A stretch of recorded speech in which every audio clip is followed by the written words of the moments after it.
ਜੈ ਮਸੀਹ ਕੀ ਸਾਰਿਆਂ ਨੂੰ again praise the Lord God bless you happy Easter. ਅੱਜ ਪਰਮੇਸ਼ਰ ਜੀ ਦੇ ਜੀ ਉੱਠਣ ਦਾ ਦਿਨ ਸਾਰੇ ਲੋਕ ਮਨਾ ਰਹੇ ਆ ਤੇ ਪਰਮੇਸ਼ਰ 2000 ਸਾਲ ਪਹਿਲਾਂ ਹੀ ਜੀ ਉੱਠਿਆ ਆ, ਪਰ ਅੱਜ ਆਪਾਂ ਜਿੱਦਾਂ ਆਪਣਾ ਬਰਥਡੇ ਮਨਾਈਦਾ ਆ। ਔਰ ਆਪਾਂ ਇੱਕ ਚੀਜ਼ ਦੇਖਦੇ ਹਾਂ ਕਿ ਬਾਕੀ ਸਾਰੇ ਸਥਾਨਾਂ ਦੇ ਵਿੱਚ ਜਾਂ ਰਿਲੀਜੀਅਨਸ ਦੇ ਵਿੱਚ ਲਾ ਲਓ 2 ਹੀ ਦਿਨ ਮਨਾਏ ਜਾਂਦੇ ਆ, ਇੱਕ ਦਿਨ ਮਰਨ ਦਾ ਤੇ ਇੱਕ ਜੰਮਣ ਦਾ। ਪਰ ਪ੍ਰਭੂ ਯਿਸੂ ਦੇ ਆਪਾਂ 3 ਦਿਨ ਮਨਾਉਂਦੇ ਆ, ਇੱਕ ਦਿਨ ਜਨਮ ਦਿਨ, ਫਿਰ ਮਰਨ ਦਿਨ, ਫਿਰ ਜੀ ਉੱਠਣ ਦਿਨ। ਸੋ ਅੱਜ ਜਿਹੜਾ ਦਿਨ ਆ ਉਹ ਜੀ ਉੱਠਣ ਦਾ ਦਿਨ ਆਪਾਂ ਮਨਾ ਰਹੇ ਹਾਂ। ਸੋ ਅੱਜ ਦੇ ਬਾਰੇ ਵਿੱਚ ਆਪਾਂ ਜ਼ਰੂਰ ਇਸ ਚੀਜ਼ ਦੇ ਬਾਰੇ ਵਿੱਚ ਚਾਨਣਾ ਪਾਵਾਂਗੇ, ਦੇਖਾਂਗੇ ਕਿ ਪ੍ਰਭੂ ਯਿਸੂ ਕਿਉਂ ਮਰਿਆ। ਬਹੁਤ ਸਾਰੇ ਨਵੇਂ ਲੋਕਾਂ ਦਾ ਸਵਾਲ ਹੁੰਦਾ ਹੈ ਕਿ ਪ੍ਰਭੂ ਯਿਸੂ ਕਿਉਂ ਮਰਿਆ, ਤੇ ਅੱਜ ਆਪਾਂ ਬਾਈਬਲ ਦੇ ਵਿੱਚੋਂ ਦੇਖਾਂਗੇ ਕਿ ਪ੍ਰਭੂ ਯਿਸੂ ਕਿਉਂ ਮਰਿਆ। ਹਾਲੇਲੂਇਆ।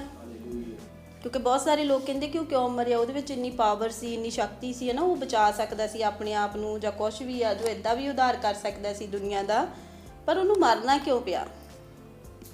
ਅੱਜ ਆਪਾਂ ਦੇਖਦੇ ਹਾਂ ਕਿ ਜਦੋਂ ਆਪਾਂ ਸਟਾਰਟਿੰਗ ਦੇ ਵਿੱਚ ਉਤਪਤੀ ਦੇ ਵਿੱਚ ਜਾਂਦੇ ਹਾਂ, ਉਤਪਤੀ ਦੇ ਵਿੱਚ ਕੀ ਸੀ ਕਿ ਜਦੋਂ ਪਰਮੇਸ਼ਰ ਨੇ ਆਦਮ ਤੇ ਹਵਾ ਨੂੰ ਬਣਾਇਆ, ਉੱਥੇ ਆਦਮ ਤੇ ਹਵਾ ਨੇ ਪਾਪ ਕੀਤਾ। ਕਿਹੜਾ ਪਾਪ ਕੀਤਾ? ਅਣਆਗਿਆਕਾਰੀ ਕੀਤੀ। ਪਰਮੇਸ਼ਰ ਦੀ ਆਗਿਆਕਾਰੀ ਨੂੰ ਰਿਜੈਕਟ ਕੀਤਾ। ਪਰਮੇਸ਼ਰ ਨੇ ਉਹਨਾਂ ਨੂੰ ਕੁਛ ਉੱਥੇ ਹੁਕਮ ਦਿੱਤਾ ਸੀ, ਉਹਨਾਂ ਨੇ ਉਹਨੂੰ ਮੰਨਿਆ ਨਹੀਂ, ਉਹਨਾਂ ਨੇ ਉੱਥੇ ਪਾਪ ਕੀਤਾ।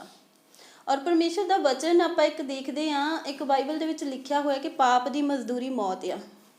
ਔਰ ਇੱਕ ਵਚਨ ਆਪਾਂ ਇਹ ਵੀ ਦੇਖਦੇ ਹਾਂ ਕਿ ਪਰਮੇਸ਼ਰ ਨੇ ਕਿਹਾ ਕਿ ਮੇਰਾ ਵਚਨ ਟਾਲ ਹੀ ਨਹੀਂ ਸਕਦਾ ਹੈਗਾ, ਚਾਹੇ ਜ਼ਮੀਨ ਅਸਮਾਨ ਟਲ ਜਾਵੇ, ਮੇਰਾ ਵਚਨ ਨਹੀਂ ਟਲ ਸਕਦਾ। ਹੁਣ ਜਦੋਂ ਆਦਮ ਤੇ ਹਵਾ ਨੇ ਉੱਥੇ ਪਾਪ ਕੀਤਾ ਸੀਗਾ, ਹੁਣ ਪਰਮੇਸ਼ਰ ਤਾਂ ਪਹਿਲੇ ਵਚਨ ਦੇ ਚੁੱਕਾ ਸੀਗਾ ਕਿ ਪਾਪ ਦੀ ਮਜ਼ਦੂਰੀ ਮੌਤ ਆ, ਇਸ ਕਰਕੇ ਉਹਨਾਂ ਨੂੰ ਉਹਨੂੰ ਮਾਰਨਾ ਹੀ ਪੈਣਾ ਸੀਗਾ, ਕਿਉਂਕਿ ਉਹਨੇ ਪਹਿਲਾਂ ਹੀ ਕਹਿ ਦਿੱਤਾ ਸੀ ਮੇਰਾ ਵਚਨ ਨਹੀਂ ਟਲ ਸਕਦਾ, ਉਹਦਾ ਵਚਨ ਨਹੀਂ ਸੀ ਟਲਣਾ ਹੈਗਾ।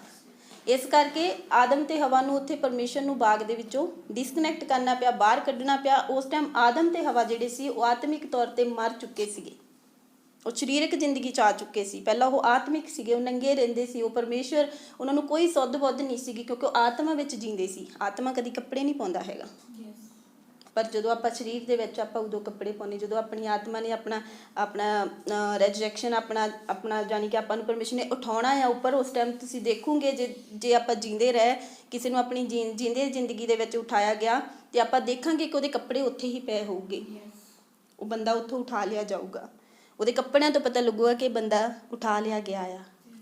ਤੇ ਇਸ ਕਰਕੇ ਕੀ ਸੀਗਾ ਕਿ ਉਹ ਕੱਪੜੇ ਨਹੀਂ ਸੀ ਪਾਉਂਦੇ, ਉਹ ਆਤਮਾ ਦੇ ਵਿੱਚ ਸੀਗੇ। ਪਰ ਜਦੋਂ ਉਹਨਾਂ ਨੇ ਪਾਪ ਕੀਤਾ ਤੇ ਉਹਨਾਂ ਨੂੰ ਸਮਝ ਹੋ ਗਈ ਕਿ ਅਸੀਂ ਨੰਗੇ ਹਾਂ।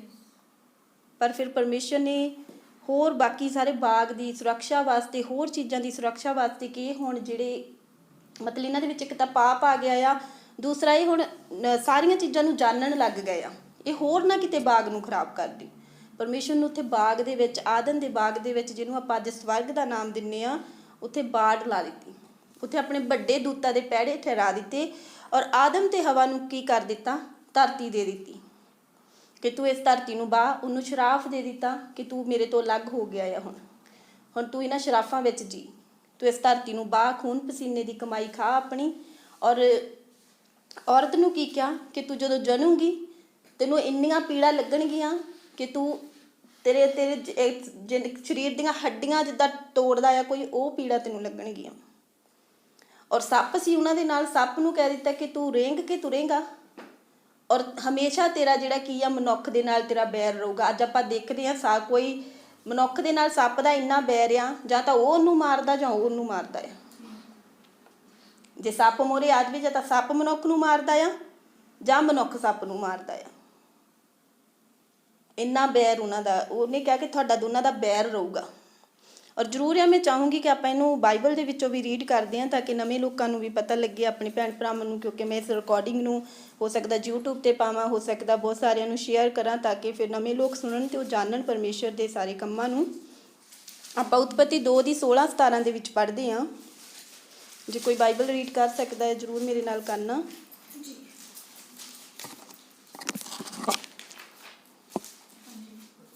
ਉਤਪਤੀ 2 ਦੀ 16 ਤੇ 17।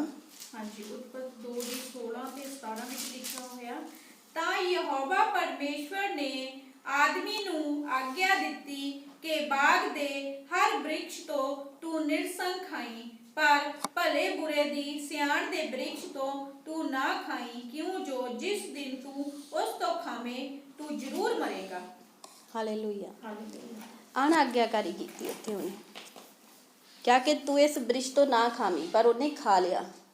ਕਿਹਦੇ ਮਗਰ ਲੱਗ ਕੇ? ਸ਼ੈਤਾਨ ਦੇ ਮਗਰ ਲੱਗ ਕੇ, ਭਰਮਾਵੇਂ ਵਿੱਚ ਆਣ ਕੇ। ਅੱਜ ਵੀ ਬਹੁਤ ਸਾਰੇ ਲੋਕ ਆ ਉਹ ਪਰਮੇਸ਼ਰ ਦੇ ਬਚਨਾਂ ਤੋਂ ਉਲਟੇ ਚੱਲਣ ਲੱਗ ਜਾਂਦੇ, ਸਿਰਫ ਇੱਕ ਭਰਮਾਵੇਂ ਵਿੱਚ ਆਣ ਕੇ, ਸਿਰਫ ਇੱਕ ਗੱਲਾਂ ਦੇ ਵਿੱਚ ਆਣ ਕੇ। ਅੱਜ ਵੀ ਉਹ ਚੀਜ਼ਾਂ ਹੋ ਰਹੀਆਂ, ਇਹ ਨਹੀਂ ਕਿ ਸ਼ੈਤਾਨ ਨੇ ਪਿੱਛਾ ਛੱਡ ਦਿੱਤਾ ਆ। ਅੱਜ ਵੀ ਸ਼ੈਤਾਨ ਆਪਣਾ ਪੂਰਾ ਜ਼ੋਰ ਲਾ ਰਿਹਾ ਕਿ ਜੋ ਮੈਂ ਪਹਿਲਾਂ ਸਟਾਰਟਿੰਗ ਵਿੱਚ ਕੀਤਾ ਸੀ ਉਹ ਮੈਂ ਅੱਜ ਵੀ ਕਰਾਂ। ਅੱਜ ਵੀ ਇਹਨਾਂ ਨੂੰ ਜਿਹੜੀ ਦੂਸਰੀ ਵਾਰ ਆਉਣੇ ਵਾਲੀ ਆ, ਦੂਸਰਾ ਯੁੱਧ ਆਉਣੇ ਵਾਲਾ ਹੈ, ਜਿਹੜਾ ਆਤਮਿਕ ਯੁੱਧ ਆ, ਕਿ ਮੈਂ ਇਹਨਾਂ ਨੂੰ ਜਿੱਤਣ ਨਾ ਦੇਵਾਂ। ਪਰ ਪਰਮੇਸ਼ਰ ਦਾ ਜ਼ੋਰ ਲੱਗਾ ਹੋਇਆ ਆ ਕਿ ਇਹ ਯੁੱਧ ਜਿੱਤਣਾ ਆ। ਪਰ ਇਹ ਰੀਪਲੇ ਆ, ਜਿੱਤਣਾ ਪਰਮੇਸ਼ਰ ਨਹੀਂ ਆ। ਹਾਲੇਲੂਇਆ। ਆਪਾਂ ਉਤਪਤੀ 3 ਦੀ 16 ਦੇ ਵਿੱਚ ਪੜ੍ਹਦੇ ਹਾਂ, ਫੇਰ ਕੀ ਹੋਇਆ? 3 ਦੀ 16 ਵਿੱਚ ਲਿਖਿਆ ਹੋਇਆ ਆ, ਉਸ ਨੇ ਤੀਵੀਂ ਨੂੰ ਆਖਿਆ ਕਿ ਮੈਂ ਤੇਰੇ ਗਰਭ ਦੀ ਪੀੜ ਬਹੁਤ ਵਧਾਵਾਂਗਾ, ਪੀੜ ਨਾਲ ਤੂੰ ਬੱਚੇ ਜਣੇਗੀ ਅਤੇ ਤੇਰਾ ਪਤੀ ਵੱਲ ਤੇਰੀ ਚਾਹ ਹੋਵੇਗੀ ਅਤੇ ਉਹ ਤੇਰੇ ਉੱਤੇ ਹੁਕਮ ਚਲਾਏਗਾ। ਹਾਲੇਲੂਇਆ। ਜਦੋਂ ਤੀਵੀਂ ਨੇ ਫਲ ਖਾ ਲਿਆ, ਬੰਦੇ ਨੇ ਫਲ ਖਾ ਲਿਆ, ਫਿਰ ਉਹਨਾਂ ਲਈ ਇਹ ਸ਼ਰਾਪ ਠਹਿਰੇ ਉੱਥੇ। ਫਿਰ ਆਪਾਂ 3 ਦੀ 23 ਦੇ ਵਿੱਚ ਪੜ੍ਹਦੇ ਹਾਂ। ਹਾਂਜੀ, 3 ਦੀ 23 ਦੇ ਵਿੱਚ ਮੈਂ ਸਟੋਰੀ ਤੁਹਾਨੂੰ ਪਹਿਲਾਂ ਦੱਸ ਚੁੱਕੀ ਹਾਂ, ਪਰ ਮੈਂ ਵਚਨ ਤੁਹਾਨੂੰ ਪੜ੍ਹਾਉਣਾ ਚਾਹੁੰਦੀ ਹਾਂ ਕਿ ਪਤਾ ਲੱਗੇ ਕਿ ਬਾਈਬਲ 'ਚ ਇਹ ਚੀਜ਼ਾਂ ਹੈਗੀਆਂ ਆ। ਸੋ ਯਹੋਵਾ ਪਰਮੇਸ਼ਵਰ ਨੇ ਉਸ ਨੂੰ ਅਦਨ ਦੇ ਬਾਗੋਂ ਕੱਢ ਦਿੱਤਾ ਤਾਂ ਜੋ ਉਹ ਜ਼ਮੀਨ ਨੂੰ ਵਾਹੇ ਜਿਸ ਤੋਂ ਉਹ ਕੱਢਿਆ ਗਿਆ ਸੀ। ਹਾਲੇਲੂਇਆ। ਹਾਲੇਲੂਇਆ। ਤੇ ਫਿਰ ਕੀ ਹੋ ਗਿਆ? ਮਨੁੱਖ ਪਰਮੇਸ਼ਰ ਦੇ ਨਾਲੋਂ ਅਲੱਗ ਹੋ ਗਿਆ, ਜੁਦਾ ਹੋ ਗਿਆ, ਜੁਦਾਈ ਪੈ ਗਈ ਉਹਦੇ ਵਿੱਚ। ਪਰ ਪਰਮੇਸ਼ਰ ਇੰਨਾ ਪਿਆਰ ਕਰਦਾ ਸੀ ਆਪਾਂ ਨੂੰ, ਇੰਨਾ ਪਿਆਰ ਕਰਦਾ ਸੀਗਾ ਕਿ ਉਹ ਇਸ ਜੁਦਾਈ ਨੂੰ ਵੀ ਝੱਲ ਨਹੀਂ ਸਕਦਾ ਸੀਗਾ। ਉਹਨੂੰ ਪਛਤਾਵਾ ਸੀ, ਉਹਨੂੰ ਇਸ ਗੱਲ ਦਾ ਸੀਗਾ ਕਿ ਪਰ ਉਹ ਆਪਣੇ ਬਚਨਾਂ ਨੂੰ ਵੀ ਨਹੀਂ ਸੀ ਟਾਲ ਸਕਦਾ ਨਾ। ਉਹਨੇ ਇਹ ਵੀ ਚੀਜ਼ ਕਹਿ ਦਿੱਤੀ ਸੀ ਕਿ ਮੇਰੇ ਬਚਨ ਨਹੀਂ ਟਾਲਣਗੇ। ਇਸ ਕਰਕੇ ਉਹਨੂੰ ਕੁਝ ਕਰਨਾ ਪਿਆ ਉਸ ਮਨੁੱਖ ਦੇ ਲਈ ਕਿ ਮੈਂ ਉਹਨੂੰ ਆਪਣੇ ਨਜ਼ਦੀਕ ਲੈ ਕੇ ਆਵਾਂ। ਜਦੋਂ ਆਪਾਂ ਪੁਰਾਣੇ ਨਿਯਮ ਦੇ ਵਿੱਚ ਦੇਖਦੇ ਹਾਂ, ਉਹਦੇ ਵਿੱਚ ਕੀ ਲਿਖਿਆ ਹੋਇਆ ਆ? ਪੁਰਾਣੇ ਨਿਯਮ ਦੇ ਵਿੱਚ ਪ੍ਰਭੂ ਯਿਸੂ ਤੋਂ ਬਾਅਦ ਜਿੱਦਾਂ ਜਿਹੜੇ ਵੀ ਸੰਤ ਸੇਵਕ ਆਏ, ਪ੍ਰਭੂ ਯਿਸੂ ਤੋਂ ਬਾਅਦ ਨਹੀਂ, ਜਾਣੀ ਕਿ ਪ੍ਰਭੂ ਯਿਸੂ ਤੋਂ ਪਹਿਲਾਂ ਜਿਹੜੇ ਵੀ ਸੰਤ ਸੇਵਕ ਆਏ ਸੀਗੇ, ਉਹਨਾਂ ਦੇ ਵਿੱਚ ਕੀ ਹੁੰਦਾ ਸੀਗਾ ਕਿ ਉਹ ਅੱਜ ਤੁਸੀਂ ਡਾਇਰੈਕਟ ਬੈਠੇ ਆ, ਅੱਜ ਮੈਂ ਪਾਪਣ ਆ, ਬਟ ਮੈਂ ਅਤ ਪਵਿੱਤਰ ਜਗ੍ਹਾ ਤੇ ਖੜੀ ਆ। ਦਿਸ ਇਜ਼ ਪਵਿੱਤਰ। ਆ ਸਾਰੀ ਏਰੀਆ ਪਵਿੱਤਰ ਆ, ਇਹ ਵਿਹੜਾ ਆ, ਆਤ ਪਵਿੱਤਰ ਜਗ੍ਹਾ ਆ, ਪਰ ਮੈਂ ਪਾਪਣ ਹੋ ਕੇ ਇੱਥੇ ਖੜੀ ਆ ਬਿਕੋਜ਼ ਆਫ ਜੀਸਸ। ਪਰ ਜੇ ਆਪਾਂ ਪੁਰਾਣੇ ਨਿਯਮ ਦੇ ਵਿੱਚ ਪੜ੍ਹਦੇ ਆ ਤੇ ਉੱਥੇ ਇੱਕ ਪਰਦਾ ਲਾਇਆ ਹੁੰਦਾ ਸੀ ਹੈਕਲ ਦੇ ਵਿੱਚ। ਵਿਹੜੇ ਵਿੱਚ ਖੜ ਸਕਦਾ ਸੀ ਕੋਈ ਵੀ, ਪਰ ਜਿਹੜੀ ਅਤ ਪਵਿੱਤਰ ਅੰਦਰ ਦੀ ਜਗ੍ਹਾ ਸੀਗੀ, ਉਹਦੇ ਅੰਦਰ ਜਿਹੜਾ ਸੰਤ ਜਾਂਦਾ ਸੀਗਾ, ਉਹ ਪਵਿੱਤਰ ਸੰਤ ਹੀ ਜਾ ਸਕਦਾ ਹੁੰਦਾ ਸੀਗਾ। ਪਾਪ ਦੇ ਕਾਰਨ ਉਹ ਇੰਨਾ ਪਵਿੱਤਰ ਹੋਣਾ ਚਾਹੀਦਾ ਸੀਗਾ ਕਿ ਉਹਦੇ ਵਿੱਚ ਕੋਈ ਪਾਪ ਨਹੀਂ ਹੋਣਾ ਚਾਹੀਦਾ ਸੀ। ਔਰ ਦੂਸਰੀ ਗੱਲ, ਉਹ ਬਾਹਰ ਜਦੋਂ ਅੰਦਰ ਜਾਂਦਾ ਸੀ ਉਸ ਪਰਦੇ ਦੇ, ਉਹ ਬਹੁਤ ਸਾਰੀਆਂ ਬਲੀਆਂ ਦੇ ਕੇ ਜਾਂਦਾ ਸੀ ਬਾਹਰ, ਬੋਲਦਾਂ ਦੀਆਂ, ਬੱਕਰਿਆਂ ਦੀਆਂ, ਮਤਲਬ ਪਰਮੇਸ਼ਰ ਨੂੰ ਪੂਰੀ ਤਰ੍ਹਾਂ ਨਾਲ ਮਨਾ ਕੇ ਫਿਰ ਅੰਦਰ ਜਾਂਦਾ ਸੀਗਾ। ਔਰ ਮੈਂ ਤੁਹਾਨੂੰ ਇੱਕ ਗੱਲ ਹੋਰ ਦੱਸਣਾ ਚਾਹੁੰਦੀ ਹਾਂ, ਮੈਂ ਇੱਥੇ ਤੁਹਾਨੂੰ ਦੱਸਣਾ ਹੀ ਚਾਹੁੰਦੀ ਹਾਂ, ਜਿਵੇਂ ਬਾਈਬਲ ਪੜ੍ਹਾਉਣ ਲੱਗ ਗਈ ਤਾਂ ਕਾਫੀ ਹੋ ਜਾਊਗਾ। ਇਹ ਸਾਰੀਆਂ ਚੀਜ਼ਾਂ ਬਾਈਬਲ ਦੇ ਵਿੱਚ ਲਿਖੀਆਂ ਹੋਈਆਂ ਆ। ਔਰ ਜਦੋਂ ਕੀ ਹੋਇਆ ਕਿ ਜਦੋਂ ਉਹ ਇਨਸਾਨ ਅੰਦਰ ਜਾਂਦਾ ਸੀ, ਫਿਰ ਵੀ ਲੋਕਾਂ ਨੂੰ ਸ਼ੋਰ ਨਹੀਂ ਸੀ ਹੁੰਦਾ ਹੈਗਾ ਕਿ ਇਹ ਪਵਿੱਤਰ ਹੋਊਗਾ। ਉਹਦੇ ਲੱਕ ਨੂੰ ਇੱਥੇ ਇੱਕ ਰੱਸੀ ਬੰਨ੍ਹੀ ਜਾਂਦੀ ਸੀਗੀ, ਟੱਲੀ ਲਾਈ ਹੁੰਦੀ ਸੀ, ਨਾਲ ਰੱਸੀ ਵੀ ਬੰਨ੍ਹੀ ਜਾਂਦੀ ਸੀਗੀ ਬਾਹਰ, ਠੀਕ ਆ। ਜਿੰਨਾ ਚਿਕਰ ਤਾਂ ਉਹਨਾਂ ਨੂੰ ਪਤਾ ਸੀ ਅੰਦਰ ਤੁਰਦਾ ਫਿਰਦਾ, ਉਹ ਟੱਲੀ ਖੜਕਦੀ ਰਹਿੰਦੀ ਸੀ, ਠੀਕ ਆ। ਉਹਨਾਂ ਨੂੰ ਪਤਾ ਕੁਛ ਹੋ ਰਿਹਾ ਅੰਦਰ, ਮੂਵਿੰਗ ਹੋ ਰਹੀ ਆ ਅੰਦਰ। ਪਰ ਜਦੋਂ ਉਹਨਾਂ ਨੂੰ ਪਤਾ ਲੱਗਦਾ ਸੀ ਉਹ ਟੱਲੀ ਖੜਕਣੋਂ ਹਟ ਗਈ ਆ, ਫਿਰ ਉਹਨਾਂ ਨੂੰ ਪਤਾ ਲੱਗਦਾ ਸੀ ਉਹ ਬੰਦੇ ਦੀ ਡੈਥ ਹੋ ਗਈ ਆ, ਕਿਉਂਕਿ ਉਹ ਅਤ ਪਵਿੱਤਰ ਜਗ੍ਹਾ ਦੇ ਅੰਦਰ ਜਿਹੜਾ ਕੋਈ ਜਾਂਦਾ ਸੀ, ਉਹ ਜੇ ਪਾਪੀ ਜਾਂਦਾ ਸੀ, ਰੀਣ ਵੀ ਕਣ ਹੁੰਦਾ ਸੀ ਉਹਦੇ ਵਿੱਚ, ਉਹ ਮਰ ਜਾਂਦਾ ਸੀਗਾ, ਕਿਉਂਕਿ ਪਰਮੇਸ਼ਰ ਦਾ ਵਚਨ ਸੀ ਪਾਪ ਦੀ ਮਜ਼ਦੂਰੀ ਮੌਤ ਆ। ਉਹ ਪਾਪ ਜਿਹੜਾ ਇਨਸਾਨ ਨੇ ਪਹਿਲੇ ਨੇ ਕੀਤਾ ਹੋਇਆ ਸੀ, ਉਹ ਇੱਥੇ ਤੱਕ ਇੰਨੇ ਬੰਧਨ ਲੱਗ ਚੁੱਕੇ ਸੀ, ਇੰਨੀ ਜੁਦਾਈ ਸੀ ਪਰਮੇਸ਼ਰ ਦੇ ਵਿੱਚ। ਕੁਛ ਹੀ ਲੋਕਾਂ ਦੇ ਨਾਲ ਪਵਿੱਤਰ ਆਤਮਾ ਗੱਲ ਕਰਦਾ ਸੀ ਉਦੋਂ, ਕੁਛ ਹੀ ਲੋਕਾਂ ਦੇ ਨਾਲ ਪਵਿੱਤਰ ਆਤਮਾ ਗੱਲ ਕਰਦਾ ਸੀ। ਉਹ ਵੀ ਉਹ ਲੋਕ ਜਿਹੜੇ ਪਵਿੱਤਰ ਸਪੈਸ਼ਲ ਲੋਕ, ਪ੍ਰੀਸਟ ਹੁੰਦੇ ਸੀ, ਜਾਂ ਫਿਰ ਬਹੁਤ ਪਰਮੇਸ਼ਰ ਨੂੰ ਮੰਨਣ ਵਾਲੇ ਲੋਕ ਹੁੰਦੇ ਸੀਗੇ, ਉਹਨਾਂ ਦੇ ਨਾਲ ਪਰਮੇਸ਼ਰ ਗੱਲ ਕਰਦਾ ਸੀਗਾ। ਹਾਲੇਲੂਇਆ। ਔਰ ਮੈਂ ਤੁਹਾਨੂੰ ਪਹਿਲਾਂ ਸਟਾਰਟਿੰਗ ਦੇ ਵਿੱਚ ਹੀ ਦੱਸ ਕੇ ਹਟੀ ਹਾਂ ਕਿ ਅੱਜ ਆਪਾਂ ਦੇਖਣਾ ਪ੍ਰਭੂ ਯਿਸੂ ਕਿਉਂ ਮਰਿਆ। ਮੈਨੂੰ ਲੱਗਦਾ ਤੁਸੀਂ ਅੱਧੋਂ ਜ਼ਿਆਦਾ ਸਮਝ ਗਏ ਹੋਵੋਗੇ ਕਿ ਪ੍ਰਭੂ ਯਿਸੂ ਕਿਉਂ ਮਰਿਆ ਆ। ਔਰ ਫਿਰ ਪਰਮੇਸ਼ਰ ਨੇ ਜਦੋਂ ਇਹ ਜੁਦਾਈ ਨਾ ਪਰਮੇਸ਼ਰ ਦੇ ਕੋਲੋਂ ਝੱਲੀ ਗਈ, ਪਰਮੇਸ਼ਰ ਨੇ ਫਿਰ ਸੋਚਿਆ ਕਿ ਵੀ ਮੈਂ ਕੁਛ ਕਰਾਂ ਇਹਨਾਂ ਦੇ ਲਈ। ਚਾਹੇ ਇਹ ਚੀਜ਼ਾਂ ਬਾਈਬਲ 'ਚ ਨਹੀਂ ਲਿਖੀਆਂ, ਪਰ ਆਪਾਂ ਇਹਨਾਂ ਨੂੰ ਕਹਿ ਸਕਦੇ ਕਿ ਉਹਨੇ ਸਾਡੇ ਬਾਰੇ ਸੋਚਿਆ ਕੁਛ। ਉਹਦੇ ਕੋਲ ਉਹਦਾ ਇਕਲੌਤਾ ਪੁੱਤਰ ਸੀ ਪ੍ਰਭੂ ਯਿਸੂ, ਔਰ ਉਹਨੇ ਸੋਚਿਆ, ਉਹਨੇ ਪਲਾਨ ਕੀਤਾ ਕਿ ਮੈਨੂੰ ਧਰਤੀ 'ਤੇ ਇਕੱਲਾ ਇਹ ਸੈਕਰੀਫਾਈ ਕਰੇ, ਕਿਉਂਕਿ ਮਨੁੱਖ ਨੇ ਪਾਪ ਕੀਤਾ ਅਤੇ ਉਹ ਬੌਲਦ ਬੱਕਰੀਆਂ ਦੇ ਨਾਲ ਮਾਫ ਨਹੀਂ ਸੀ ਹੋਣਾ ਹੈਗਾ। ਮਨੁੱਖ ਨੇ ਪਾਪ ਕੀਤਾ, ਉਹਦਾ ਸੈਕਰੀਫਾਈ ਮਨੁੱਖ ਨੂੰ ਹੀ ਕਰਨਾ ਪੈਣਾ ਸੀਗਾ। ਇਸ ਕਰਕੇ ਪ੍ਰਭੂ ਯਿਸੂ ਮਨੁੱਖ ਬਣ ਕੇ ਧਰਤੀ ਦੇ ਉੱਪਰ ਆਇਆ। ਔਰ ਇਹ ਨਬੀਆਂ ਦੇ ਉੱਪਰ ਪਹਿਲਾਂ ਹੀ ਰਿਵੀਲ ਹੋ ਚੁੱਕਾ ਸੀਗਾ। ਪ੍ਰਭੂ ਯਿਸੂ ਦੇ ਆਉਣ ਤੋਂ 700 ਸਾਲ ਪਹਿਲਾਂ, 800 ਸਾਲ ਪਹਿਲਾਂ, ਬਹੁਤ ਸਾਲ ਪਹਿਲਾਂ ਹੀ ਇਹ ਨਬੀਆਂ ਦੇ ਉੱਪਰ, ਯਸ਼ਾਇਆ ਨਬੀ ਦੇ ਉੱਪਰ, ਹੋਰ ਬਹੁਤ ਸਾਰੇ ਨਬੀਆਂ ਦੇ ਉੱਪਰ ਇਹ ਪਹਿਲਾਂ ਹੀ ਚੀਜ਼ਾਂ ਹੋ ਚੁੱਕੀਆਂ ਸੀ ਕਿ ਇੱਕ ਮਸੀਹਾ ਆਊਗਾ, ਕੁਆਰੀ ਦੇ ਪੇਟੋਂ ਜਨਮ ਲਊਗਾ, ਉਹਦਾ ਨਾਮ ਯਿਸੂ ਰੱਖਿਆ ਜਾਊਗਾ, ਉਹਦਾ ਨਾਮ ਇਮੈਨੂਅਲ ਰੱਖਿਆ ਜਾਊਗਾ, ਉਹ ਸਾਡਾ ਪਰਮੇਸ਼ਰ ਕਹਾਵੇਗਾ, ਹੈ ਨਾ। ਉਹ ਮਸੀਹਾ ਹੋਊਗਾ, ਲੋਕਾਂ ਦੇ ਪਾਪ ਮਾਫ ਕਰੇਗਾ, ਔਰ ਉਹਨੂੰ ਮਾਰਿਆ ਜਾਊਗਾ, ਲਤਾੜਿਆ ਜਾਊਗਾ। ਇਹ ਸਾਰੀਆਂ ਚੀਜ਼ਾਂ ਪਹਿਲਾਂ ਹੀ ਪ੍ਰਭੂ ਯਿਸੂ ਦੇ ਆਉਣ ਤੋਂ ਕਹਿ ਦਿੱਤੀਆਂ ਗਈਆਂ ਸੀਗੀਆਂ। ਔਰ ਫਿਰ ਕੀ ਹੋਇਆ ਕਿ ਉਹ ਦਿਨ ਆ ਗਿਆ ਜਦੋਂ ਪ੍ਰਭੂ ਯਿਸੂ ਨੂੰ ਮਾਤਾ ਮਰੀਅਮ ਦੀ ਕੋਖ ਦੇ ਵਿੱਚ ਦੇ ਦਿੱਤਾ ਗਿਆ। ਮਾਤਾ ਮਰੀਅਮ ਕੁਆਰੀ ਸੀ, ਕੁਆਰੀ, ਅੱਜ ਦੀ ਕੁਆਰੀ ਨਹੀਂ, ਅੱਤ ਪਵਿੱਤਰ ਕੁਆਰੀ ਸੀ। ਉਹ ਜਿਹੜੀ ਰੀਅਲ ਵਾਲੀ ਕੁਆਰੀ ਹੁੰਦੀ, ਉਹ ਵਾਲੀ ਉਹ ਕੁਆਰੀ ਸੀਗੀ। ਅੱਜ ਦੇ ਕੁਆਰੇ ਜਿਹੜੇ ਉਹ ਕੁਆਰੇ ਨਹੀਂ ਹੈਗੇ। ਸੋ ਜਦੋਂ ਪਰਮੇਸ਼ਰ ਨੇ ਦੇਖਿਆ ਕਿ ਇਹਨੂੰ ਗ੍ਰੇਸ ਦੇਵਾਂ, ਪਹਿਲਾਂ ਪਰਮੇਸ਼ਰ ਨੇ ਉਹਨੂੰ ਗ੍ਰੇਸ ਦਿੱਤੀ ਉਸ ਚੀਜ਼ ਦੀ, ਔਰ ਫਿਰ ਉਹਨੂੰ ਗਰਭਵਤੀ ਕੀਤਾ ਪਰਮੇਸ਼ਰ ਨੇ। ਔਰ ਉਹਨੇ ਉਸ ਚੀਜ਼ ਲਈ ਤਿਆਰ ਸੀ, ਉਹਨੂੰ ਪਰਵਾਹ ਨਹੀਂ ਸੀ। ਉਹਦੀ ਇੰਗੇਜਮੈਂਟ ਹੋਈ ਸੀਗੀ, ਉਹ ਮੰਗੀ ਹੋਈ ਸੀਗੀ। ਉਹ ਸੋਚ ਸਕਦੀ ਸੀ ਮੇਰੇ ਬਾਰੇ ਲੋਕ ਕੀ ਸੋਚਣਗੇ, ਮੇਰੀ ਇੰਗੇਜਮੈਂਟ ਹੋਈ ਆ, ਮੇਰੀ ਇੰਗੇਜਮੈਂਟ ਟੁੱਟ ਜਾਊਗੀ। ਔਰ ਉਹਨੂੰ ਇੱਦਾਂ ਦਾ ਕੁਛ ਨਹੀਂ ਸੀ ਪਤਾ ਹੈਗਾ, ਪਰ ਉਹਨੇ ਪਰਮੇਸ਼ਰ ਨੂੰ ਉੱਥੇ ਪਹਿਲ ਦਿੱਤੀ। ਅੱਜ ਵੀ ਪਰਮੇਸ਼ਰ ਸਰਚ ਕਰਦਾ, ਅੱਜ ਵੀ ਪਰਮੇਸ਼ਰ ਲੱਭਦਾ ਫਿਰਦਾ ਆ ਕਿਹੜਾ ਬੰਦਾ ਹੈ ਜਿਹੜਾ ਮੇਰੇ ਲਈ ਕੁਛ ਛੱਡ ਸਕਦਾ ਹੈ, ਕਿਹੜਾ ਬੰਦਾ ਜਿਹੜਾ ਮੇਰੇ ਲਈ ਕੁਛ ਕਰ ਸਕਦਾ ਆ। ਪਰ ਅੱਜ ਸਾਰੇ ਆਪਣੇ ਸਕੈਜੂਅਲ ਦੇ ਵਿੱਚ ਇੰਨੇ ਬਿਜ਼ੀ ਆ ਕਿ ਪਰਮੇਸ਼ਰ ਫਾਈਂਡ ਕਰਨ ਲਈ ਨਿਕਲਦਾ, ਬਟ ਡਿਡਨਟ ਫਾਊਂਡ ਐਨੀਥਿੰਗ। ਉਹ ਫਿਰ ਵਾਪਸ ਚਲਿਆ ਜਾਂਦਾ ਨਾਰਾਜ਼ ਹੋ ਕੇ, ਕਿਉਂਕਿ ਕੋਈ ਨਹੀਂ ਉਹਦੇ ਲਈ ਖੜਿਆ। ਹਰ ਕੋਈ ਸਵਾਰਥ ਲਈ ਖੜਿਆ ਆ, ਹਰ ਕੋਈ ਬਲੈਸਿੰਗ ਲਈ ਖੜਿਆ ਆ। ਉਸ ਟਾਈਮ ਉਹਦਾ ਮਨ ਦੁਖਦਾ ਆ ਕਿ ਮੈਂ ਇਹਨਾਂ ਲਈ 2000 ਸਾਲ ਪਹਿਲਾਂ ਸੈਕਰੀਫਾਈ ਕਰ ਚੁੱਕਾ ਹਾਂ, ਪਰ ਇਹਨਾਂ ਨੂੰ ਸਮਝ ਨਹੀਂ ਹੈਗੀ। ਅੱਜ ਵੀ ਮੈਨੂੰ ਥੋੜ੍ਹਾ ਜਿਹਾ ਵੀ ਨਹੀਂ ਪਿਆਰ ਕਰ ਸਕਦੀ ਹੈਗੀ, ਥੋੜ੍ਹਾ ਜਿਹਾ ਵੀ ਮੈਨੂੰ ਮਿਸ ਨਹੀਂ ਕਰ ਸਕਦੇ ਹੈਗੇ। ਇਹ ਅੱਜ ਵੀ ਲੋਕ ਆਪਣੇ ਸਕੈਜੂਅਲ ਦੇ ਵਿੱਚ ਬਿਜੀ ਆ। ਲੋਕ ਜੇ ਕਿਤੇ ਵੀ ਜਾਂਦੇ ਆ ਜਾਂ ਕੁਛ ਵੀ ਪਰਮੇਸ਼ਰ ਲਈ ਕਰਦੇ ਆ, ਉਹਨਾਂ ਦਾ ਆਪਣਾ ਕੋਈ ਉਹਦੇ ਵਿੱਚ ਸਵਾਰਥ ਹੁੰਦਾ। ਮੈਂ ਖੁਦ ਉਹਨਾਂ ਦੇ ਲੈਣ ਦੇ ਵਿੱਚ ਆ, ਮੈਂ ਖੁਦ ਪਰਮੇਸ਼ਰ ਨੂੰ ਇਹ ਗੱਲ ਰੋ ਕੇ ਕਹਿੰਦੀ ਕਿ ਪਰਮੇਸ਼ਰ ਅਸੀਂ ਸਵਾਰਥੀ ਪਿਆਰ ਕਰਦੇ ਹਾਂ ਤੈਨੂੰ, ਅਸੀਂ ਸਵਾਰਥ ਵਾਲਾ ਪਿਆਰ ਕਰਦੇ ਹਾਂ ਪਰਮੇਸ਼ਰ ਨੂੰ। ਔਰ ਉੱਥੇ ਮਾਤਾ ਮਰੀਅਮ ਨੇ ਨਿਰਸਵਾਰਥ ਪਿਆਰ ਦਿਖਾਇਆ ਪਰਮੇਸ਼ਰ ਨੂੰ, ਨਿਰਸਵਾਰਥ ਪਿਆਰ। ਉਹਨੂੰ ਪਤਾ ਸੀਗਾ ਵਿਆਹ ਹੋਵੇ, ਪਤਾ ਨਹੀਂ ਹੋਣਾ ਸੀ ਜਾਂ ਨਹੀਂ, ਉਹਨੂੰ ਨਹੀਂ ਪਤਾ ਸੀ। ਉਹਨੂੰ ਇਸ ਗੱਲ ਦਾ ਪਤਾ ਸੀ ਕਿ ਉਸ ਤੋਂ ਬਾਅਦ ਕੌਣ ਵਿਆਹ ਕਰੂਗਾ, ਇੱਕ ਕੁਆਰੀ ਗਰਭਵਤੀ ਹੋ ਜਾਵੇ ਕਿ ਉਹਨਾਂ ਕੋਈ ਵਿਆਹ ਕਰ ਸਕਦਾ ਹੈ। ਉਹਨੂੰ ਪਤਾ ਸੀ ਇਸ ਗੱਲ ਦਾ ਕਿ ਉਹਦਾ ਫਿਊਚਰ ਸੇਫ ਨਹੀਂ ਹੈਗਾ ਹੁਣ ਇਸ ਟਾਈਮ 'ਤੇ, ਠੀਕ ਹੈ। ਉਹਨੂੰ ਇਹ ਚੀਜ਼ ਦਾ ਪਤਾ ਸੀ, ਪਰ ਉਹਨੇ ਪਰਮੇਸ਼ਰ ਨੂੰ ਪਹਿਲ ਦੇ ਦਿੱਤੀ। ਉਹਨੇ ਉੱਥੇ ਪਰਮੇਸ਼ਰ ਨੂੰ ਹਾਂ ਕਰ ਦਿੱਤੀ ਕਿ ਹਾਂ ਮੈਂ ਤਿਆਰ ਹਾਂ। ਔਰ ਉਸ ਤੋਂ ਬਾਅਦ ਜਦੋਂ ਪ੍ਰਭੂ ਯਿਸੂ ਜੀ ਦਾ ਜਨਮ ਹੋਇਆ, ਪ੍ਰਭੂ ਯਿਸੂ ਮਸੀਹ ਨੇ 30 ਸਾਲ ਤੱਕ ਮਿਨਿਸਟਰੀ ਕੀਤੀ। 30 ਸਾਲਾਂ ਤੋਂ ਬਾਅਦ ਜਦੋਂ ਪ੍ਰਭੂ ਯਿਸੂ ਬੈਪਟਾਈਜ਼ ਹੋਏ, 3.5 ਸਾਲ ਤੱਕ ਉਹਨਾਂ ਨੇ ਮਿਨਿਸਟਰੀ ਕੀਤੀ ਆ। ਆਫਟਰ ਉਹ ਕਰੂਸੀਫਾਈ ਹੋਏ ਆ ਸਾਡੇ ਪਾਪਾਂ ਦੀ ਖਾਤਰ। ਸੇਮ ਜੋ ਪੁਰਾਣੇ ਨਿਯਮ ਦੇ ਵਿੱਚ ਲਿਖੀਆਂ ਗਈਆਂ ਗੱਲਾਂ ਸੀ, ਉਹ ਉਹਨਾਂ ਦੇ ਨਾਲ ਹੋਈਆਂ, ਕਿਉਂਕਿ ਉਹ ਨਿਰੇ ਇਨਸਾਨ ਸੀ। ਚਾਹੇ ਉਹਨਾਂ ਨੇ ਬਹੁਤ ਸਾਰੇ ਚਮਤਕਾਰ ਕੀਤੇ ਸੀ, ਚਾਹੇ ਉਹਨਾਂ ਨੇ ਮੁਰਦੇ ਜਵਾਲੇ ਸੀ ਉੱਥੇ, ਪਰ ਉਹ ਨਿਰੇ ਇਨਸਾਨ ਸੀਗੇ। ਜਦੋਂ ਕਰੂਸੀਫਾਈ ਕੀਤੇ ਗਏ ਉਸ ਟਾਈਮ ਉਹ ਨਿਰੇ ਇਨਸਾਨ ਸੀਗੇ। ਉਸ ਤੋਂ 3 ਦਿਨ ਪਹਿਲਾਂ ਉਹ ਨਿਰੇ ਇਨਸਾਨ ਸੀਗੇ। ਕਿਉਂ ਨਿਰੇ ਇਨਸਾਨ ਸੀ? ਕਿੱਥੋਂ ਸਾਬਤ ਹੁੰਦਾ ਨਿਰੇ ਇਨਸਾਨ ਸੀ? ਜੇ ਉਹਦੇ ਵਿੱਚ ਥੋੜ੍ਹਾ ਜਿਹਾ ਵੀ ਉਸ ਟਾਈਮ 'ਤੇ ਜਾਣੀ ਕਿ ਉਹ ਇਨਸਾਨ ਤੋਂ ਹਟ ਕੇ ਹੁੰਦੇ, ਉਹਨਾਂ ਨੇ ਇਹ ਪ੍ਰਾਰਥਨਾ ਕਦੇ ਨਹੀਂ ਸੀ ਕਰਨੀ, ਪ੍ਰਭੂ ਇਹ ਪਿਆਲਾ ਮੇਰੇ ਤੋਂ ਟਲ ਜਾਵੇ। ਜਦੋਂ ਬੰਦਾ, ਆਪਾਂ ਇਨਸਾਨ ਆ, ਆਪਾਂ ਥੋੜ੍ਹੇ ਜਿਹਾ ਵੀ ਮੌਤ ਦੇ ਨਜ਼ਦੀਕ ਹੁੰਦੇ ਹਾਂ, ਆਪਾਂ ਨੂੰ ਹੁੰਦਾ ਨਾ ਪ੍ਰਭੂ ਤੂੰ ਮੈਨੂੰ ਬਚਾ ਲਾ, ਤੂੰ ਮੈਨੂੰ ਬਚਾ ਸਕਦਾ, ਹੈ ਨਾ, ਕਿਉਂਕਿ ਉਹ ਇਨਸਾਨ ਸੀ। ਪਰ ਉਹਨਾਂ ਨੂੰ ਪਤਾ ਸੀ ਵੀ ਇਹ ਤਾਂ ਮੈਨੂੰ ਕਰਨਾ ਹੀ ਪੈਣਾ ਆ। ਫਿਰ ਵੀ ਉਹਨਾਂ ਨੇ ਕੀ ਕਿਹਾ ਕਿ ਪ੍ਰਭੂ ਤੇਰੀ ਮਰਜ਼ੀ ਹੋਵੇ ਤਾਂ ਪਿਆਲਾ ਮੇਰੇ ਤੋਂ ਟਲ ਜਾਵੇ, ਪਰ ਤੇਰੀ ਮਰਜ਼ੀ ਹੋਵੇ ਤਾਂ, ਮੈਂ ਤੇਰੀ ਮਰਜ਼ੀ ਨੂੰ ਚਾਹੁੰਦਾ ਆ। ਉਹਨੂੰ ਪਤਾ ਸੀ ਮੈਨੂੰ ਉਹ ਕਰਨਾ ਪੈਣਾ ਜੋ ਮੈਂ ਕਰਨ ਲਈ ਧਰਤੀ ਦੇ ਉੱਪਰ ਆਇਆ। ਉਹਦਾ ਫੋਕਸ ਕੀ ਸੀਗਾ? ਪਰਮੇਸ਼ਰ ਨੇ ਜਿਸ ਕੰਮ ਲਈ ਉਹਨੂੰ ਭੇਜਿਆ। ਅੱਜ ਮਨੁੱਖਾਂ ਦਾ ਅੱਜ ਆਪਣਾ ਫੋਕਸ ਕੀ ਆ? ਆਪਣਾ ਫੋਕਸ ਆ ਅਰਨਿੰਗ ਕਰਨਾ, ਕੰਮ ਕਰਨਾ। ਆਪਣਾ ਫੋਕਸ ਨਹੀਂ ਹੈਗਾ ਕਿ ਪਰਮੇਸ਼ਰ ਨੇ ਸਾਨੂੰ ਇਸ ਧਰਤੀ 'ਤੇ ਕਿਉਂ ਘੱਲਿਆ ਹੋਇਆ ਆ। ਕਿਉਂ ਘੱਲਿਆ ਪਰਮੇਸ਼ਰ ਨੇ ਇਸ ਧਰਤੀ 'ਤੇ?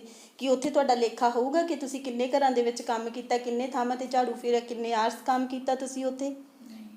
ਕੋਈ ਇੱਦਾਂ ਦਾ ਲੇਖਾ ਜੋਖਾ ਨਹੀਂ ਹੋਣਾ ਹੈਗਾ। ਆਪਣੇ ਫੋਕਸ 'ਤੇ ਧਿਆਨ ਦਿਓ। ਮੈਂ ਕਹਿੰਦੀ ਹਾਂ ਜੇ ਸਵਰਗ ਨੂੰ ਦੇਖਣਾ ਆ, ਜੇ ਫਿਰ ਤੋਂ ਤੁਸੀਂ ਮਿਲਣਾ ਚਾਹੁੰਦੇ ਆ ਪਰਮੇਸ਼ਰ ਨੂੰ, ਫਿਰ ਤੋਂ ਤੁਸੀਂ ਉਹ ਆਦਮ ਦਾ ਬਾਗ ਦੇਖਣਾ ਚਾਹੁੰਦੇ ਆ ਜਿੱਥੋਂ ਪਰਮੇਸ਼ਰ ਨੇ ਸਾਨੂੰ ਅਲੱਗ ਕੀਤਾ ਆ। ਹਾਲੇਲੂਇਆ। ਮੈਂ ਤੁਹਾਨੂੰ ਐਜ਼ ਏ ਸਟੋਰੀ ਦੀ ਤਰ੍ਹਾਂ ਸੁਣਾ ਦਿੱਤਾ, ਬਟ ਮੈਂ ਜ਼ਰੂਰ ਆ ਤੁਹਾਡੇ ਨਾਲ ਕੁਛ ਐਤਾਂ ਵੀ ਸਾਂਝੀਆਂ ਕਰੂੰਗੀ। ਆਪਾਂ ਜ਼ਰੂਰ ਪੜ੍ਹਦੇ ਹਾਂ ਮੱਤੀ 26:50 ਦੇ ਵਿੱਚ।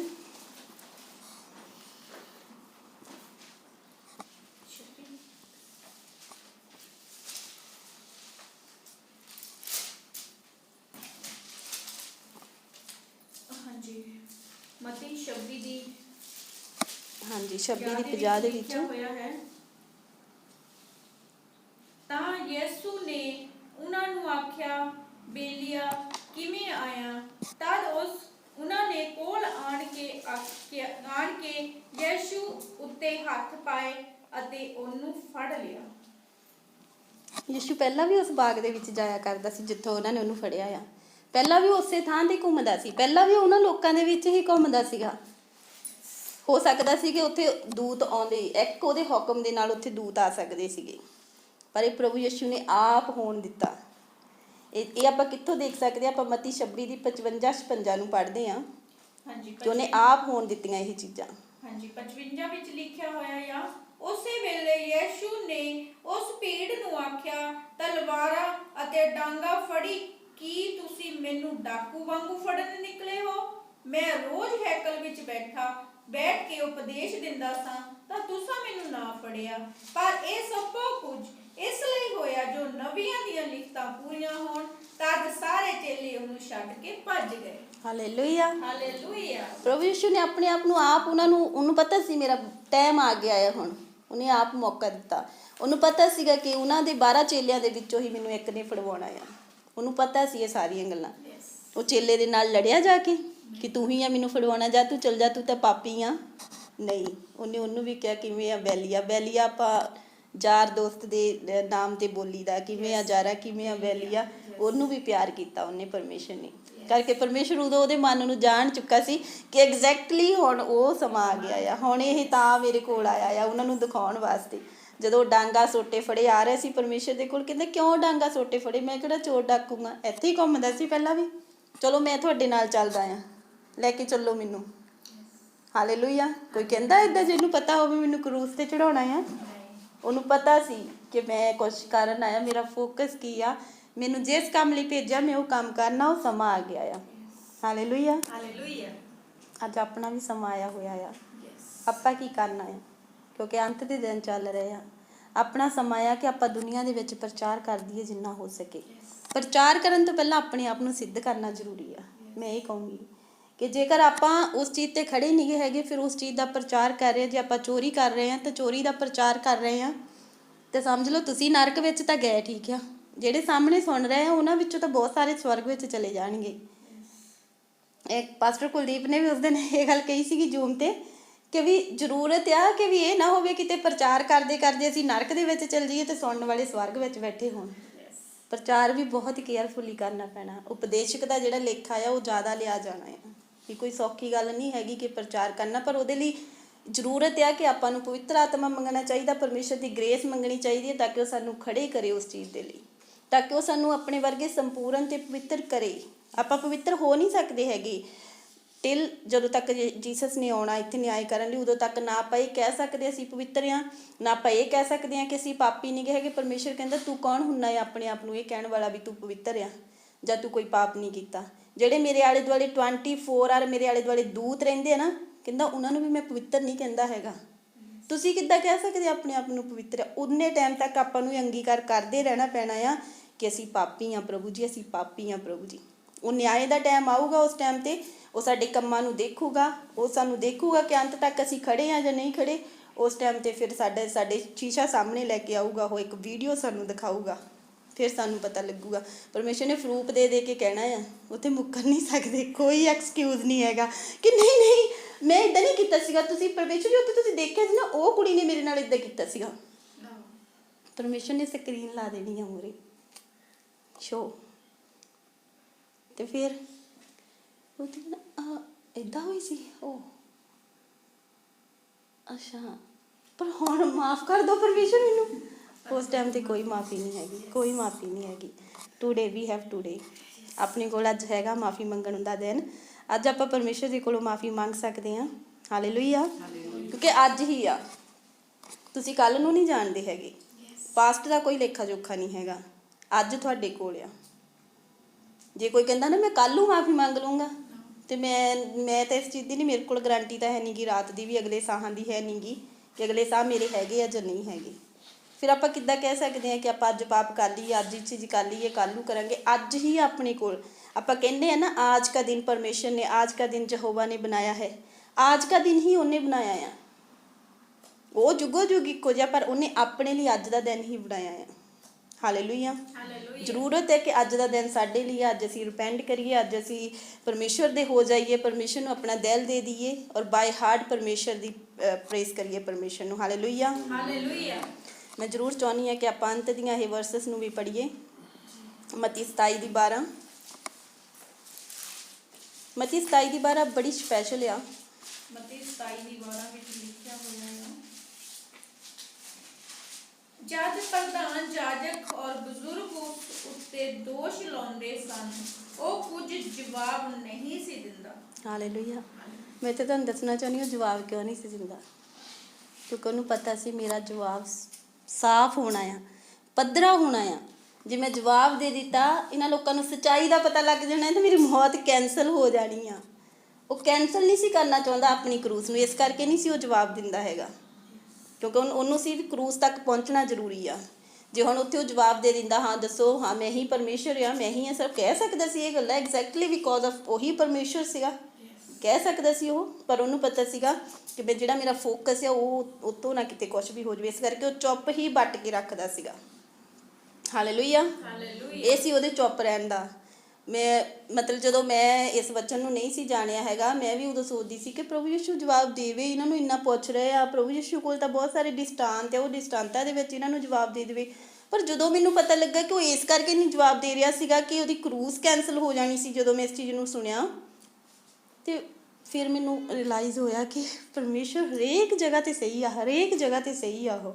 ਹਾਲੇਲੂਇਆ।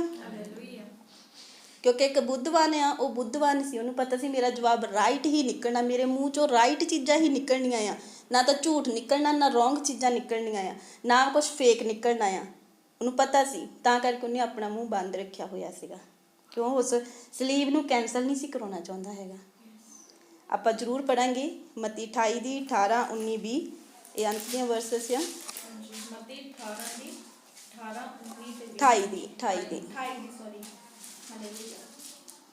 ਅਤੇ ਯੀਸ਼ੂ ਨੇ ਕੋਲ ਆਣ ਕੇ ਉਹਨਾਂ ਨਾਲ ਗੱਲਾਂ ਕੀਤੀਆਂ ਅਤੇ ਆਖਿਆ, ਆਕਾਸ਼ ਅਤੇ ਧਰਤੀ ਦਾ ਸਾਰਾ ਇਖਤਿਆਰ ਮੈਨੂੰ ਦਿੱਤਾ ਗਿਆ ਹੈ, ਇਸ ਲਈ ਤੁਸੀਂ ਜਾ ਕੇ ਸਾਰੀਆਂ ਕੌਮਾਂ ਨੂੰ ਚੇਲੇ ਬਣਾਓ ਅਤੇ ਉਹਨਾਂ ਨੂੰ ਪਿਤਾ ਅਤੇ ਪੁੱਤਰ ਅਤੇ ਪਵਿੱਤਰ ਆਤਮਾ ਦੇ ਨਾਮ ਦੇ ਵਿੱਚ ਬਪਤਿਸਮਾ ਦਿਓ ਔਰ ਉਹਨਾਂ ਨੂੰ ਸਿਖਾਓ ਬਈ ਉਹਨਾਂ ਸਾਰੀਆਂ ਗੱਲਾਂ ਦੀ ਪਾਲਣਾ ਕਰਨ ਜਿਨ੍ਹਾਂ ਦਾ ਮੈਂ ਤੁਹਾਨੂੰ ਹੁਕਮ ਦਿੱਤਾ ਹੈ, ਅਤੇ ਵੇਖੋ ਮੈਂ ਯੁੱਗਾਂ ਦੇ ਅੰਤ ਤੱਕ ਹਰ ਵੇਲੇ ਤੁਹਾਡੇ ਨਾਲ ਹਾਂ। ਆਮੀਨ। ਆਮੀਨ। ਆਮੀਨ। ਅੱਜ ਵੀ ਪਰਮੇਸ਼ਰ ਸਾਡੇ ਨਾਲ ਆ। ਆਮੀਨ।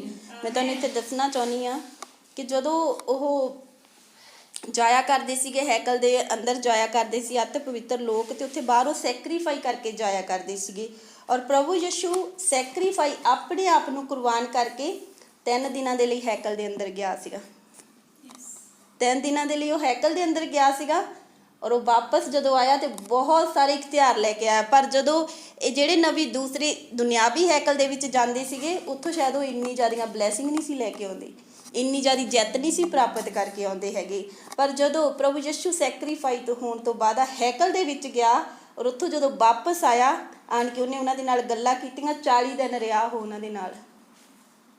ਕਿ ਇਹ ਕੋਈ ਐਕਸੀਡੈਂਟ ਆ? ਨਹੀਂ, ਉਹ 40 ਦਿਨ ਇੱਕ ਮਨੁੱਖ ਵਾਂਗੂ ਰਿਹਾ ਉਹਨਾਂ ਦੇ ਨਾਲ। ਜਾਨੀ ਕਹਿਣ ਦਾ ਭਾਵ ਹੈ ਕਿ ਉਹ ਅਲੋਪ ਵੀ ਹੋ ਜਾਂਦਾ ਸੀਗਾ, ਡਿਸਅਪੀਅਰ ਵੀ ਹੋ ਜਾਂਦਾ ਸੀ, ਅਪੀਅਰ ਵੀ ਹੋ ਜਾਂਦਾ ਸੀ, ਪਰ ਉਹਨੂੰ ਛੂਹ ਸਕਦਾ ਸੀ ਹਰ ਕੋਈ। ਉਹਦੇ ਵਿੱਚ ਹੱਡੀਆਂ ਸੀ, ਉਹਦੇ ਵਿੱਚ ਮਾਸ ਸੀ, ਪਰ ਉਹਦੇ ਵਿੱਚ ਬਲੱਡ ਨਹੀਂ ਸੀ, ਕਿਉਂਕਿ ਬਲੱਡ ਉਹਨੇ ਸਾਡੇ ਲਈ ਬਹਾ ਦਿੱਤਾ ਸੀ ਕਰੂਸ ਦੇ ਉੱਪਰ। ਕਿਉਂਕਿ ਜਦੋਂ ਥੋਮਾ ਨੇ ਉਹਦੇ ਉਂਗਲ ਪਾਈ ਸੀਗੀ, ਉਹਨੂੰ ਕੋਈ ਬਲੱਡ ਨਹੀਂ ਲੱਗਾ ਸੀਗਾ। ਇਸ ਕਰਕੇ ਉਹ ਡਿਸਅਪੀਅਰ ਵੀ ਹੋ ਜਾਂਦਾ ਸੀ, ਅਪੀਅਰ ਵੀ ਹੋ ਜਾਂਦਾ ਸੀ, ਕਿਉਂਕਿ ਉਹ ਆਤਮਾ ਵਿੱਚ ਵੀ ਸੀ, ਸਰੀਰ ਵਿੱਚ ਵੀ ਸੀ। ਆਪਣੇ ਆਪ ਨੂੰ ਕਿਸੇ ਵੀ ਚੀਜ਼ 'ਚ ਢਾਲ ਲੈਂਦਾ ਸੀ, because of he is a powerful mighty God at that time. So that's why. ਅਤੇ ਫਿਰ ਜਦੋਂ ਹੈਕਲ ਦੇ ਵਿੱਚੋਂ ਵਾਪਸ ਆਇਆ, ਫਿਰ ਆਣ ਕੇ ਉਹਨੇ ਆਹ ਗੱਲਾਂ ਕੀਤੀਆਂ ਸੀਗੀਆਂ। ਜਦੋਂ ਉਹ ਸਵਰਗ ਤੋਂ ਵਾਪਸ ਆਇਆ, ਕੀ ਕਿਹਾ ਸੀਗਾ ਉਹਨੇ ਕਿ ਯਸ਼ੂ ਜਦੋਂ ਕੋਲ ਉਹਨਾਂ ਦੇ ਆਣ ਕੇ ਉਹਨਾਂ ਦੇ ਨਾਲ ਗੱਲਾਂ ਕੀਤੀਆਂ, ਆਖਿਆ ਕਿ ਸਵਰਗ ਅਤੇ ਧਰਤੀ ਦਾ ਸਾਰਾ ਅਧਿਕਾਰ ਮੈਨੂੰ ਦੇ ਦਿੱਤਾ ਗਿਆ ਆ। ਜਦੋਂ ਉੱਥੇ ਉਹ ਜਿੱਤ ਪ੍ਰਾਪਤ ਕਰਕੇ ਗਿਆ, ਅਤੇ ਪਰਮੇਸ਼ਰ ਕੀ ਕਹਿੰਦਾ ਕਿ ਜਾ, ਸਾਰਾ ਅਧਿਕਾਰ ਤੇਰਾ ਆ। ਲੋਕ ਤੇਰਾ ਨਾਮ ਲੈ ਕੇ ਕੁਛ ਵੀ ਮੰਗਣਗੇ, ਕਿਸੇ ਬਿਮਾਰੀ ਨੂੰ ਡਾਂਟਣਗੇ, ਤਾਂ ਮੈਂ ਉਹਨਾਂ ਦੀ ਉਹ ਚੀਜ਼ ਸਵਰਗ ਤੋਂ ਪੂਰੀ ਕਰੂੰਗਾ। ਅੱਜ ਅਸੀਂ ਯਸ਼ੂ ਦੇ ਨਾਮ 'ਚ ਹਰ ਚੀਜ਼ ਮੰਗਦੇ ਹਾਂ।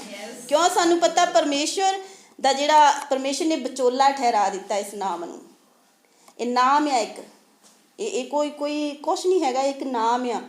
ਜੇ ਆਪਾਂ ਦੇਖਦੇ ਹਾਂ ਤਾਂ ਪ੍ਰਭੂ ਯਸ਼ੂ ਖੁਦ ਹੀ ਪਰਮੇਸ਼ਰ ਆ, ਖੁਦ ਹੀ ਸਾਰਾ ਕੁਛ ਉਹਨੇ ਇੱਕ ਨਾਮ ਵਿੱਚ ਦੇ ਦਿੱਤਾ ਕਿ ਇਹ ਨਾਮ ਤੋਂ ਤੁਸੀਂ ਕੁਛ ਮੰਗੋਗੇ ਤਾਂ ਮੈਂ ਤੁਹਾਨੂੰ ਦੇ ਦੂੰਗਾ। ਇੱਕ ਡਾਕੂਮੈਂਟਰੀ ਆਪਾਂ ਨੂੰ ਦੇ ਦਿੱਤੀ ਪਰਮੇਸ਼ਰ ਨੇ। ਅੱਜ ਅਸੀਂ ਇਸ ਨਾਮ ਤੋਂ ਕੁਛ ਵੀ ਮੰਗਦੇ, ਸਾਨੂੰ ਮਿਲਦਾ ਆ। ਭੂਤਾਂ ਨੂੰ ਡਾਂਟਦੇ, ਭੂਤਾਂ ਦੌੜਦੀਆਂ ਇਸ ਨਾਮ ਦੇ ਉੱਪਰੋਂ। ਹਾਲੇਲੂਇਆ। ਸੋ ਇਸ ਲਈ ਤੁਸੀਂ ਜਾ ਕੇ ਸਾਰੀਆਂ ਕੌਮਾਂ ਨੂੰ ਚੇਲੇ ਬਣਾਓ। ਉਹਨੇ ਆਪਣੇ ਚੇਲਿਆਂ ਨੂੰ ਇਹ ਗੱਲ ਕਹੀ, ਜਿਹੜੇ ਉਹਦੇ ਨਾਲ ਰਹਿੰਦੇ ਸੀਗੇ, ਜਿਹੜੇ ਉਹਦੇ 'ਤੇ ਬਲੀਵ ਕਰਦੇ ਸੀਗੇ, ਜਿਹੜੇ ਉਹਨੂੰ ਪਿਆਰ ਕਰਦੇ ਸੀ, ਹੁਕਮਾਂ ਦੀ ਪਾਲਣਾ ਕਰਦੇ ਸੀ ਉਹਦੀ। ਉਹਨਾਂ ਨੂੰ ਉਹਨੇ ਕਿਹਾ ਕਿ ਜਾ ਕੇ ਹੁਣ ਤੁਸੀਂ ਲੋਕਾਂ ਨੂੰ ਚੇਲੇ ਬਣਾਓ, ਲੋਕਾਂ ਨੂੰ ਪ੍ਰਚਾਰ ਕਰੋ ਪਰਮੇਸ਼ਵਰ ਦਾ, ਅਤੇ ਬਪਤਿਸਮਾ ਦਿਓ ਲੋਕਾਂ ਨੂੰ, ਅਤੇ ਉਹਨਾਂ ਨੂੰ ਸਿਖਾਓ ਸਾਰੀਆਂ ਗੱਲਾਂ, ਕਿ ਉਹ ਜਿਨ੍ਹਾਂ ਦੀ ਉਹ ਪਾਲਣਾ ਕਰਨ, ਜਿਹੜੀਆਂ ਪਰਮੇਸ਼ਰ ਦੀਆਂ ਗੱਲਾਂ, ਪਰਮੇਸ਼ਰ ਦੇ ਹੁਕਮਾਂ ਦੀ ਉਹ ਪਾਲਣਾ ਕਰਨ। ਕਹਿੰਦਾ ਮੈਂ ਤੁਹਾਨੂੰ ਹੁਕਮ ਦਿੰਦਾ ਆ, ਵੇਖੋ ਮੈਂ ਸੰਸਾਰ ਦੇ ਅੰਤ ਤੀਕ ਤੁਹਾਡੇ ਨਾਲ ਹਾਂ। ਅੱਜ ਪਰਮੇਸ਼ਰ ਆਪਣੇ ਵਿੱਚ ਹੈਗਾ ਆ। ਜੇਕਰ ਤੁਸੀਂ ਆਪਣੇ ਆਪ ਨੂੰ ਕਿਤੇ ਇਕੱਲਾ ਫੀਲ ਕਰਦੇ ਆ, ਤੁਹਾਨੂੰ ਲੱਗਦਾ ਮੈਂ ਇਕੱਲਾ ਆ, ਉੱਥੇ ਆਪਣੇ ਆਪ ਨੂੰ ਇਕੱਲਾ ਨਾ ਸਮਝੋ। ਆਹ ਵਚਨ ਨੂੰ ਹਮੇਸ਼ਾ ਯਾਦ ਰੱਖੋ ਕਿ ਜਿੰਨਾ ਚਿਰ ਇਹ ਸੰਸਾਰ ਖਤਮ ਨਹੀਂ ਹੁੰਦਾ, ਮੈਂ ਖਤਮ ਨਹੀਂ ਹੁੰਦਾ, ਪਰਮੇਸ਼ਰ ਇਸ ਧਰਤੀ 'ਤੇ ਮੇਰੇ ਨਾਲ ਆ। ਹਾਲੇਲੂਇਆ। ਪਰਮੇਸ਼ਰ ਇਸ ਧਰਤੀ 'ਤੇ ਮੇਰੇ ਨਾਲ ਆ। Hallelujah, hallelujah, hallelujah. ਸਾਰਿਆਂ ਨੂੰ ਪਤਾ ਲੱਗਾ ਕਿ ਪਰਮੇਸ਼ਰ ਸਾਡੇ ਲਈ ਕਿਉਂ ਮਾਰਿਆ ਗਿਆ। ਸਾਰਿਆਂ ਨੂੰ ਪਤਾ ਸੀ, ਆਲਮੋਸਟ। ਜਿਨ੍ਹਾਂ ਨੂੰ ਨਹੀਂ ਪਤਾ ਸੀ ਉਹਨਾਂ ਨੂੰ ਵੀ ਪਤਾ ਲੱਗ ਗਿਆ ਹੋਊਗਾ, ਜੋ ਇਸ ਰਿਕਾਰਡਿੰਗ ਨੂੰ ਸੁਣਨਗੇ ਉਹਨਾਂ ਨੂੰ ਵੀ ਪਤਾ ਲੱਗ ਜਾਵੇਗਾ। ਔਰ ਪਰਮੇਸ਼ਰ ਇਹਨਾਂ ਬਚਨਾਂ ਦੇ ਨਾਲ ਤੁਹਾਨੂੰ ਆਸ਼ੀਸ਼ ਦੇਵੇ, ਬਲੈਸ ਕਰੇ। ਔਰ ਵਿਸ਼ਵਾਸ ਕਰੋ ਕਿ ਪਰਮੇਸ਼ਰ ਤੁਹਾਡੇ ਨਾਲ ਆ। ਵਿਸ਼ਵਾਸ ਕਰੋ ਤੁਸੀਂ ਇਕੱਲੇ ਨਹੀਂ ਹੈਗੇ। ਪਰਮੇਸ਼ਰ ਦਾ ਵਚਨ ਬਹੁਤ ਸਮਾਂ 'ਤੇ ਕਹਿੰਦਾ ਆ, ਨਾ ਡਰ ਨਾ ਘਬਰਾ, ਮੈਂ ਤੇਰੇ ਅੰਗ ਸੰਗ ਆ। ਹਾਲੇਲੂਇਆ। ਅੱਜ ਵੀ ਪਰਮੇਸ਼ਰ ਆਪਣੇ ਅੰਗ ਸੰਗ ਆ। ਹਾਲੇਲੂਇਆ। ਔਰ ਪਰਮੇਸ਼ਰ ਸਾਡੇ ਪਾਪੀਆਂ ਦੀ ਖਾਤਰ ਮਾਰਿਆ ਗਿਆ, ਗਾੜਿਆ ਗਿਆ, ਤੀਸਰੇ ਦਿਨ ਵਿੱਚੋਂ ਜੀ ਉੱਠਿਆ। Hallelujah, hallelujah, hallelujah. Thank you Jesus. We give all glory to Jesus name. ਤਾਂ ਆਪਾਂ ਪ੍ਰਾਰਥਨਾ ਦੇ ਵਿੱਚ ਜਾਂਦੇ ਹਾਂ ਸਭ ਜਣ। Hallelujah. Thank you Lord Jesus. Thank you Father Jesus. ਮੇਰੇ